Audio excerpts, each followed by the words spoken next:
우리 호산나 찬양대 찬양 가사 속에 나의 연약함 하나님 앞에 고백할 때 하나님이 역사하십니다. 그렇습니다. 우리의 약함을 우리 주님께 아뢰면 우리 주님께서 우리 약한 부분을 강하게 바꿔주십니다. 우리의 부족한 것을 하나님께 아뢰면 하나님께서 우리의 부족한 것을 채워주십니다. 우리의 병든 것을 하나님이 아뢰면 하나님 고쳐서 사용하여 주십니다. 이 은혜가 오늘 예배하는 나와 여러분 모두에게 있기를 예수님의 이름으로 축원합니다. 오늘 어린이 주일을 시작하면서 또 5월은 가정의 달이기 때문에 가정의를 말씀을 통하여 우리가 함께 은혜를 나누려고 하는데요, 우스운 이야기 하나 먼저 하겠습니다. 아주 술만 먹고 밤 12시 넘어야 집에 들어오는 술꾼 남편이 있었답니다. 그러니 아내가 얼마나 속이 상하겠어요. 날마다 2시, 3시에 들어오는 거예요. 짜증이 나가지고 아내가 얘기를 했답니다. 당신 도대체 이렇게 살아도 되냐고, 어쩌자고 이러냐고.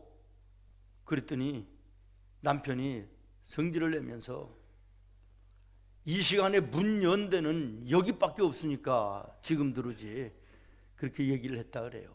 요즘에 사람들의 가정이 이런 모습이 많다, 뭐 그런 얘기겠죠. 하루가 멀다 하고 다투는 젊은 부부가 있었답니다. 툭하면 싸우고 툭하면 서로가 상처를 주고 핥히고 어떻게 하면 더 마음이 아프게 할까 찾고, 그러니 얼마나 괴로운 하루하루겠어요.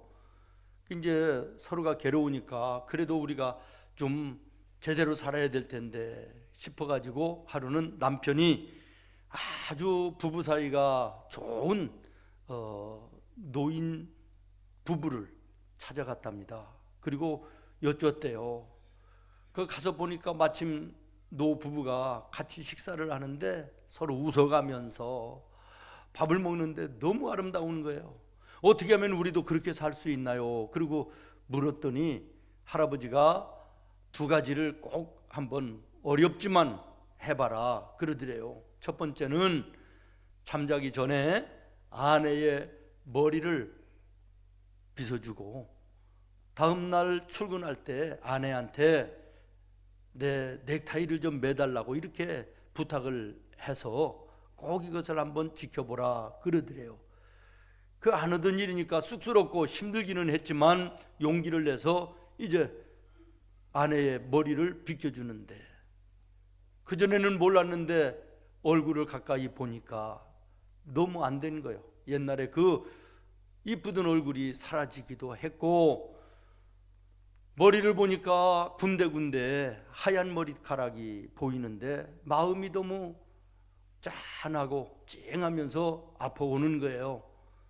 그 다음날 아침에 이제 출근하면서 넥타이를 좀 매달라 그랬더니 참 아내로서는 당황스럽죠. 한 번도 해본 적이 없는데, 그러나 어제 저녁에 또 머리도 빗겨졌는데, 그래서 이제 넥타이를 매주고 이러다가 보니까 어느 날 자기들도 모르게 부부 사이가 너무 가까워지고 가정이 화목해지고 살만 나는 이런 가정이 되더라는 거예요. 그래서 감사해서 이 남편이 그 노 부부를 찾아가서 물었답니다. 감사하고 2가지를 얘기하신 그 의미가 무엇이었습니까? 그랬더니 할아버지가 얘기하기를 마주 보는 법을 가르쳐 준 겁니다.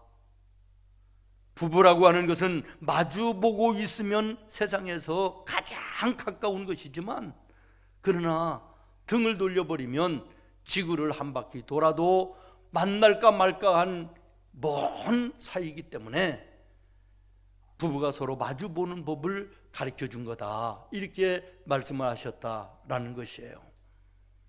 에베소서 5장 33절에 보면 너희도 각각 자기의 아내 사랑하기를 자신같이 하고 아내도 자기 남편을 존경하라. 서로가 마주보고 예수님의 사랑을 나누는 이 관계가 부부의 관계가 되어야 된다 아닙니까? 여러분, 여러분의 가정의 부부의 관계가 안녕하십니까?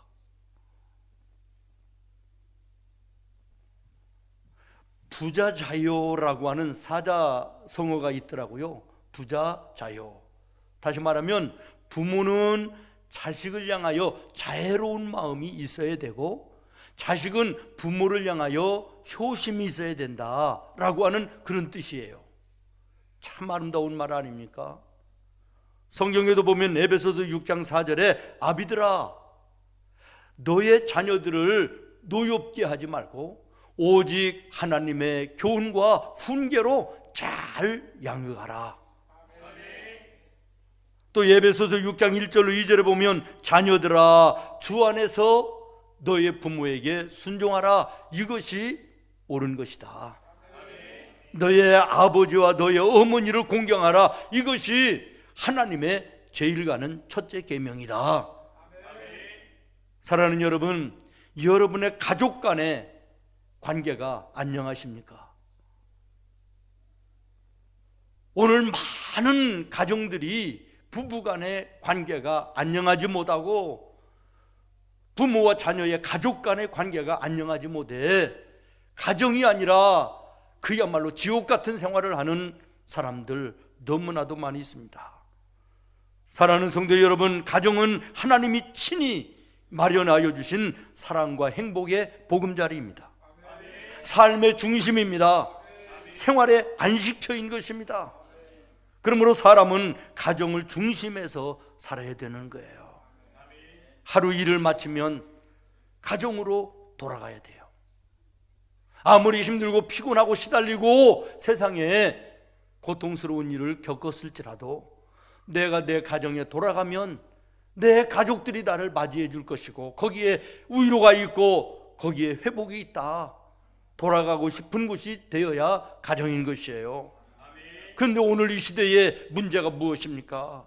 일을 마쳤는데도 퇴근을 했는데도 가정으로 돌아가고 싶지가 않은 거예요. 그래서 거리를 배회하는 사람들이 참 많이 있다.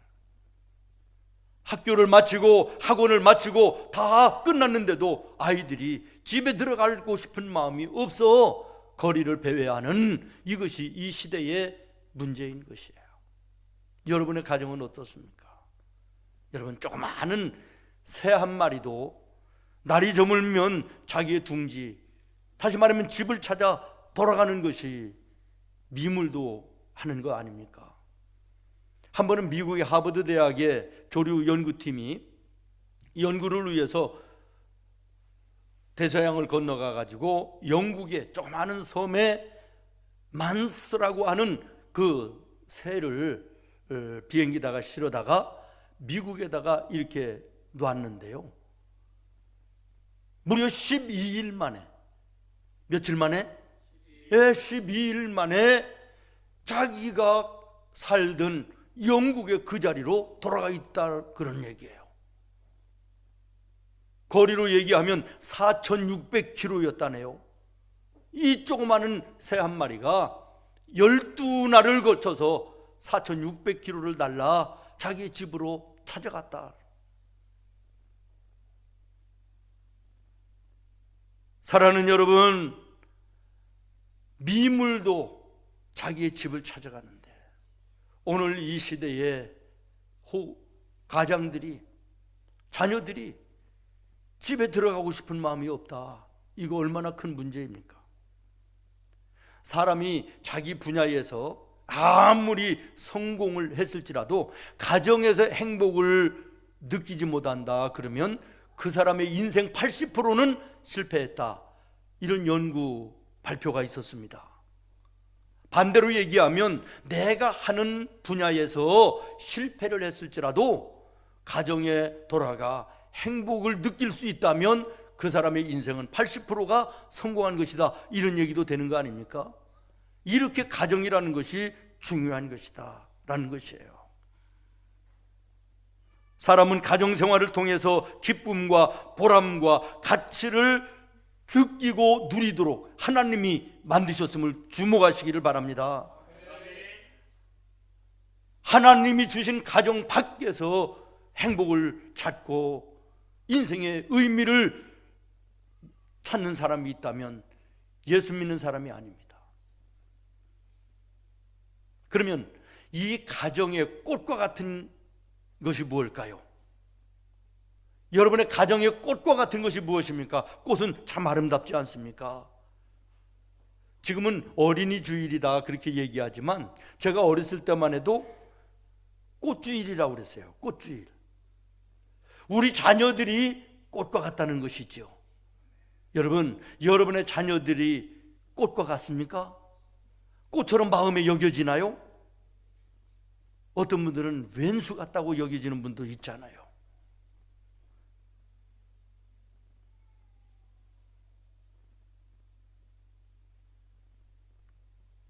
세상에서 내 맘대로 안 되는 것이 많지만 그 중에 가장 내 맘대로 안 되는 것이 자녀 교육이라고 얘기합니다. 맞는 말 아니겠습니까? 내 맘대로 내 자녀들이 그렇게 되지를 않아요. 그렇기 때문에 가슴치고 힘들어하는 가정들, 부모들이 얼마나 많이 있습니까? 사랑하는 성도 여러분, 여러분은 오늘 이 시간 하나님 앞에 올라와 예배하고 있는데 여러분의 자녀들은 지금 어디에 있습니까? 자녀들과 함께 예배하는 성도들은 축복된 자들이에요. 은혜 받은 자들이에요. 나는 하나님 앞에 예배하고 있는데 내 자녀들은 지금 어디 있습니까? 이런 말이 있습니다. 부모는 천국 가고 자녀는 대학 간다.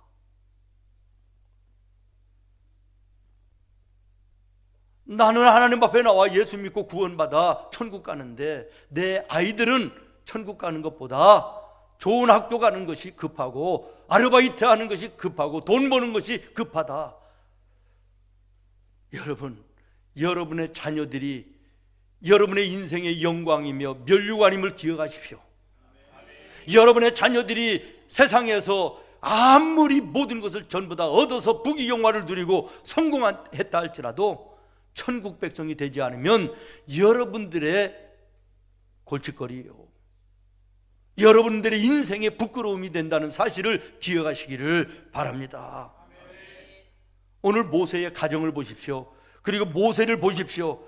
여기에 우리의 가정에 있어야 될 것들, 우리 자녀들에게 있어야 될 것들이 우리에게 말씀으로 전해주고 계신데 먼저 23절 말씀을 같이 읽도록 하겠습니다.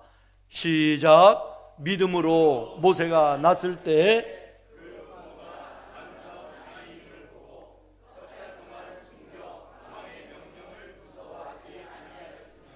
아멘. 모세는 사랑 가운데 성장했을 뿐만 아니라 그 가정에는 사랑이 있었다라는 것입니다. 출애굽기 2장에 보면 모세가 출생한 배경이 아주 자세히 나옵니다. 당시에 애굽 왕 바로가 유대 민족을 말살시키기 위해서 유대인들이 애를 낳을 때 산파를 파견하는 거예요. 기브아와 시프라와 부하라고 하는 산파들을 파견했다고 출애굽기 2장에 나옵니다. 그래서 히브리인들이 아들을 낳으면 그 자리에서 죽이는 거예요. 딸을 낳으면 살려두는 거예요. 이때에 모세가 나왔다라는 것이지요.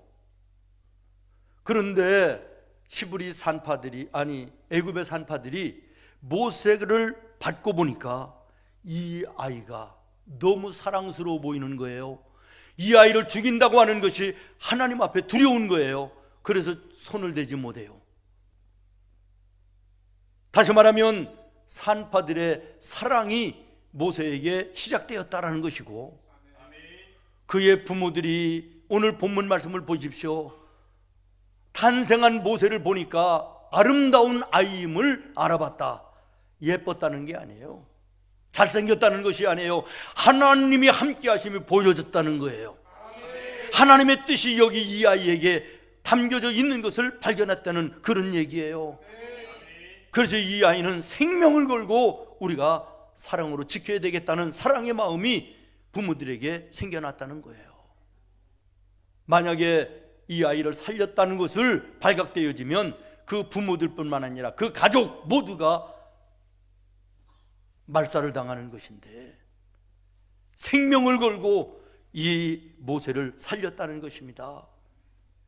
그리고 3달이 지났습니다. 이제는 아이의 울음소리가 커져서 도저히 숨겨서 키울 상황이 안 되니까 어머니 요게벳이 기도하고 바로의 딸 공주가 목욕하러 나오는 그 호숫가에 이 모세를 갈대 상자에 넣어서 갖다가 놓습니다. 그러면서 딸 미리암에게 얘기합니다. 너 지켜보고 있다가 공주가 모세를 궁중으로 데리고 가거든. 달려가서 유모가 필요하지 않느냐, 내가 유모를 소개해드리겠다라고 얘기하고 엄마를 소개하라. 이 공주가 하숫가에서 이 모세를 보는 순간에 마음이 사랑의 마음으로 뜨거워졌습니다. 히브리아임에는 틀림이 없지만 그 사랑하는 마음이 있어 아이를 양자 삼아 궁중으로 데려갔다라는 것입니다. 공주의 사랑하는 마음도 모세에게 주어졌다라는 것이에요. 제가 오늘 여러분에게 말씀을 드리고자 하는 것이 무엇이냐, 이 모세의 집에는, 모세의 어린 시절에는 부모의 사랑뿐만 아니라 산파의 사랑뿐만 아니라 공주의 사랑뿐만 아니라 눈에는 보이지 않지만 하나님의 사랑하심도 그에게 함께 했더라는 것입니다. 그렇습니다. 사랑을 힘입고 사랑 가운데 자란 모세는 결국은 사랑하는 사람이 되어서 나라와 민족을 사랑하고 하나님을 사랑하여 민족의 구원자가 됐음을 주목하시기를 바랍니다. 어떤 환경에서 성장했느냐라고 하는 것은 굉장히 중요합니다. 1889년에 똑같은 해에 두 아이가 출생을 합니다. 하나는 오스트리아의 그 부부 가운데 출생을 하는데, 이 부부는 만나서는 안 될 만남인데 처음부터 잘못된 만남이에요. 사촌 간에 결혼을 했다는 거예요. 남자는 알코올 중독자고 여자는 바람기가 많은 바람둥이였다는 거예요. 사촌끼리 결혼을 해서 이 아이를 낳습니다. 그런데 어린아이 때 얼마 가지 않아서 아버지는 싸움하다가 죽고 어머니는 바람이 나서 아이를 던져두고 도망가 버렸어요. 그래서 알코올 중독의 외숙모 밑에서 이 아이가 자라납니다.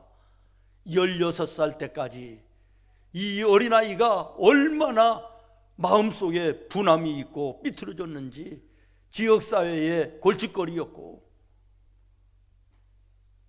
학교에서 제적을 당하고 그러다가 나중에는 이제 정신을 차리기는 했지만은 이 아이가 자라나서 2차 세계대전을 일으키고 유대인들을 600만 명을 살해하는 히틀러였다는 사실을 기억하시기를 바라요.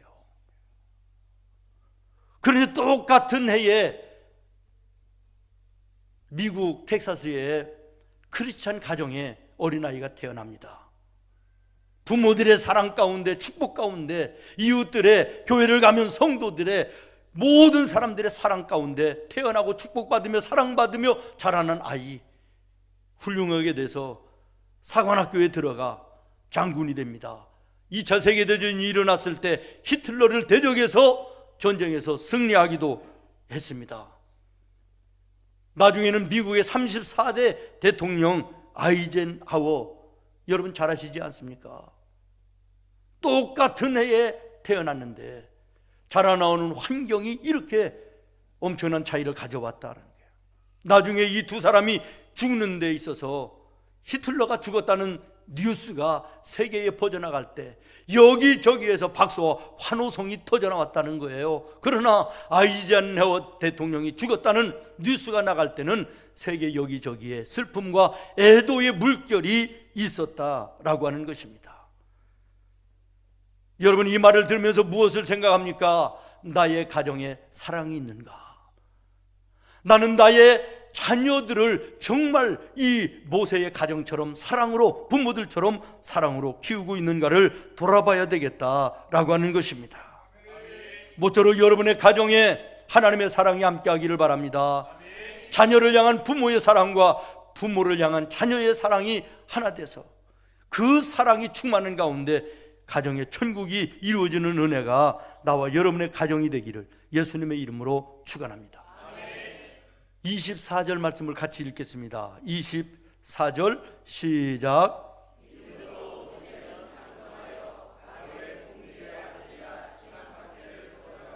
아멘. 다시 말하면 이 가정에는 믿음이 있었다는 거예요. 믿음이 있었다는 거예요. 모세는 믿음으로 성장했다는 거예요. 애굽의 공주의 양아들로 모세가 궁중으로 들어가고, 우리가 잘 아는 대로 친어머니 요게벳이 유모로 거기에 들어갑니다. 그리고 아들 모세를 품에 안고 젖을 먹입니다. 그 광경을 한번 생각해 보십시오. 아이고, 내 새끼 이쁘다, 너무너무 이쁘다, 이러고만 젖을 먹였겠느냐? 아닐 것입니다. 어머니는 모세를 품에 안고 너는 하나님이 살려주셨다, 하나님이 살려주심은 뜻이 계시기 때문에 너를 살려주신 것이고, 너는 하나님의 법에서 벗어나면 안 된다, 하나님의 말씀 안에서 살아야 된다, 얼마나 믿음으로 가르치며 기도하며 이 어린아이에게 젖을 먹였겠느냐라는 것이에요. 저는 요게벳이 모세에게 젖을 먹일 때 젖을 먹인 것이 아니라 하나님의 말씀을 먹였다고 생각합니다. 너는 아브라함의 하나님, 이삭의 하나님, 야곱의 하나님, 그 하나님이 곧 너의 하나님이다. 너는 그 하나님을 벗어나서는 안 된다. 그 말씀 안에 살아야 된다. 얼마나 기도하며 말씀으로 믿음으로 그를 키웠겠느냐라는 거예요. 제가 인터넷에 들어가서 몇 살까지 아이들이 젖을 먹나 한번 찾아봤어요. 그랬더니 최소한 1년은 기본이고 아이들에 따라서 2살, 3살까지도 젖을 먹는다 그러네요. 그러니까 요게벳이 모세에게 젖을 먹인 기간이 최소한 1년 이상은 된다.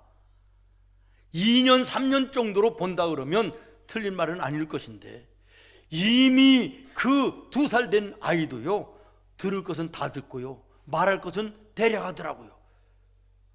어제 설교를 준비하다가 인터넷 서핑을 하는데 너무 재밌는 게 하나 발견을 해서 우리 집사람을 불러서 같이 보면서 웃었는데, 여러분도 한번 들어가서 보실래요? 어린아이의 부흥회, 어린아이의 축도 뭐 이렇게 치면 유튜브에 나옵니다. 양복을 입었어요.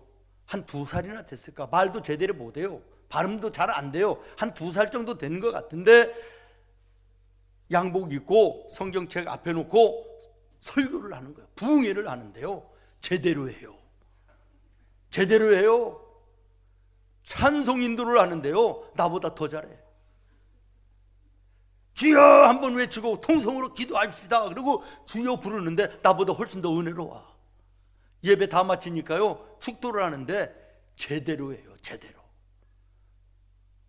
2살 정도 되는 애가 그렇게 하더라고요. 제가 그걸 보면서 2살까지만 요게벳이 모세를 젖을 먹였으면 이 믿음의 훈련이 그야말로 제대로 됐을 것이다, 이런 생각을 하게 됐어요. 여러분, 여러분의 가정에 믿음이 있습니까? 여러분의 자녀에게 믿음의 양육이 이루어지고 있는지 여러분 한번 돌아보시기를 바랍니다. 어느 초등학교에 울타리를 걷었대요. 애들이 좀 더 자유롭게 구속받지 않고 이렇게 좀 뛰어놀게 하자, 그래가지고 걷었는데요, 근데 놀라운 것은 울타리가 쳐졌을 때는 애들이 운동장 사방에 흩어져서 잘 놀았는데 울타리를 걷어버리니까 어느 날부터인가 운동장 가운데만 모여서 놀지 사방으로 흩어지지는 않더라는 거예요. 이 연구를 통해서 세계적인 교육학자 도브슨이라는 사람이 그런 얘기를 했습니다. 아이들에게는 울타리가 필요하다. 맞는 얘기 아닙니까? 아이들에게는 가정이라고 하는 울타리가 필요합니다. 부모의 울타리가 필요합니다. 나아가서는 믿음의 울타리 필요하지 않겠습니까? 여러분, 세계에서 청소년 문제로 고민하지 않는 유일한 나라가 어딘지 아십니까? 이스라엘입니다. 우리가 잘 아는 대로 그 나라는 1945년도에 독립을 해서 나라가 이제 자리는 잡았는데요, 그 이전에 2000여 년을 나라 없이 세계 여기저기로 떠돌아다니며 디아스포라로 그렇게 어려움을 겪고 살았던 민족이 이스라엘 아닙니까? 유대민족 아닙니까? 2000여 년을 나라 없이 세계로 떠돌아도 그들의 전통과 그들의 역사와 그들의 믿음 조금도 변하지 아니하고 그대로 간직할 수 있었던 비결이 어디 있는지 아십니까? 세상에 누구도 허물어뜨릴 수 없는 강력한 울타리가 그들에게 있었기 때문이었다라는 것입니다. 그러면 그 울타리가 무엇입니까? 쉐마, 하나님의 말씀이었다라는 거예요. 하나님의 말씀의 울타리가 그들을 지켰다는 것입니다. 그들은 지금도 오늘도 하나님의 말씀을 생명으로 여기고 어린아이가 낳았을 때부터 하나님의 말씀을 들려주고 하나님의 말씀을 암송하게 하고 하나님의 말씀을 생활 속에 살도록 지금도 세상의 교육보다 앞서하고 있다는 사실을 기억하시기를 바라고, 지금도 유대인들의 가정에는 가죽으로 만든 상자에 하나님의 말씀을 써서 보관하는데 대표적인 말씀이 신명기 6장 4절로 9절의 말씀이라는 거예요. 신명기 6장 4절로 9절의 말씀을 한번 들어보겠습니다. 이스라엘아 들어라. 우리 하나님 여호와는 오직 유일한 여호와이시니 너는 마음을 다하고 뜻을 다하고 힘을 다하여 내 하나님 여호와를 사랑하라. 오늘 내가 내게 명하는 이 말씀을 너는 마음에 새기고 내 자녀에게 부지런히 가르치며 집에 앉았을 때든지 길을 갈 때든지 누워 있을 때든지 일어날 때든지 이 말씀을 강론할 것이며 너는 또 그것을 내 손목에 베어 기호를 삼으며 내 미간에 붙여 표를 삼고 또 내 집 문설주와 바깥문에 기록할지니라. 아멘. 이 강력한 하나님의 말씀의 울타리가 이스라엘 민족들을 지켜온 것이고 오늘도 세계에 유일하게 청소년 문제로 고통이 없는 나라가 이스라엘임을 기억하시기를 바라며, 내 가정에 믿음이 있는가? 나는 내 자녀들에게 하나님의 말씀으로 양육하는 믿음의 모습이 있는가 점검해야 될 것입니다. 마지막으로 25절 같이 읽겠습니다. 시작. 도리어 하나님의 백성과 함께 고난받기를 잠시 죄악의 낙을 누리는 것보다 더 좋아하고. 아멘. 이웃사랑이 있었다라는 거예요. 모세의 가정에는 이웃사랑이 있었고 모세에게도 어렸을 때부터 나만이 아닌 이웃을 생각하는 마음, 예수님의 마음을 품고 자라났다는 것이고, 그의 결과는 자기만을 위해서 산 것이 아니라 고통받는 나라와 민족을 위해서 해방자로 민족의 지도자로 살았음을 주목하시기를 바랍니다. 사랑하는 여러분, 어머니 요게벳이 어린 시절 모세를 품에 안고 젖을 먹일 때 너만 잘하면 된다, 너만 잘 되면 되고 너만 성공하면 된다, 엄마 아빠는 괜찮다, 우리 다른 사람들이 어쩌해도 괜찮다, 너만 건강해라, 너만 출세해라, 너만 잘 되라, 이렇게 얘기했겠습니까? 아니요. 모세야, 너는 하나님이 살려주신 뜻이 있다. 너만을 위해서 살으라고 하시는 하나님의 뜻이 아니다. 너는 하나님의 사람들을 위해서 살아야 된다. 하나님을 위해서 살아야 된다.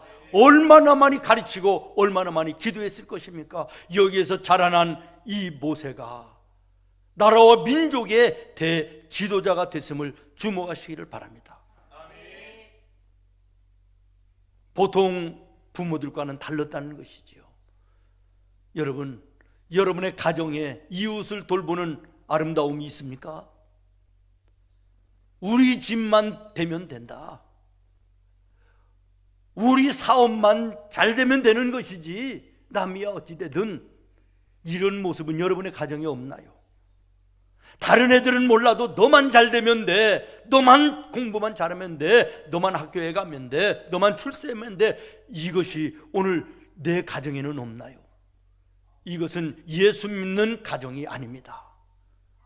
예수님은 하나님 나라 그 풍성하고 부요로운 그곳을 우리를 위하여 아낌없이 버리시고 이 땅에 오셔서 말할 수 없는 고통과 아픔을 겪으시고 마침내 십자가의 피를 흘려 우리를 위하여 생명을 주시기까지 섬기셨습니다.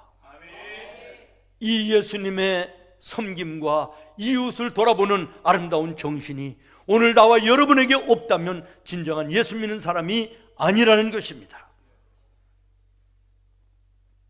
모세는 이런 가운데 자라나 24절로 26절에 보면 나 혼자 잘 먹고 궁중에서 잘 사는 이런 삶이 아니라 고통을 당할지라도 어려움을 당할지라도 가난하고 힘들지라도 내 동족을 위해서 살아야 되겠다. 왕궁을 박차고 민족의 어려움의 현장으로 뛰어나가는 이 모세의 믿음의 아름다운 모습이 오늘 여러분의 자녀들에게 있어야 될 줄로 믿습니다. 오늘 우리 성도들의 가정에 이 이웃을 생각하는 마음이 있어야 될 줄로 믿습니다. 오늘 우리가 사는 이 시대가 왜 이렇게 타락했습니까? 왜 이렇게 혼돈스럽습니까? 나만 우리만 이 생각 아닙니까? 예수 믿는 성도는 돈 벌어서 남을 줘야 됩니다. 예수 믿는 우리 학생들은 공부해서 남을 줘야 됩니다.